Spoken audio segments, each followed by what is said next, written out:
రైతు సోదరులకు నమస్కారం. అయితే భారతదేశం ఎన్నో సాంకేతికపరమైన మార్పులు చేసుకుంటుంది. వ్యవసాయ రంగంలో కూడా ఎన్నో మార్పులు చేసుకుంటున్నాయి. కానీ దాన్నే సాంకేతిక పరంగా రూపొందించి లిక్విడ్ రూపంలో ఇఫ్కో కంపెనీ వారు నానో యూరియా మన కోసం ప్రవేశపెట్టారు.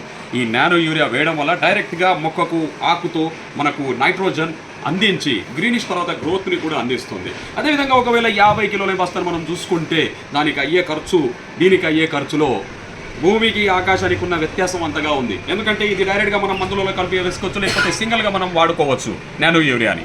సేమ్ రిజల్ట్ మనం 50 కిలోల బస్తా ఏ విధంగా అయితే వాడతామో అదే విధంగా ఈ లిక్విడ్ వాడడం వల్ల కూడా అదే రిజల్ట్ మీకు అందుతాయి.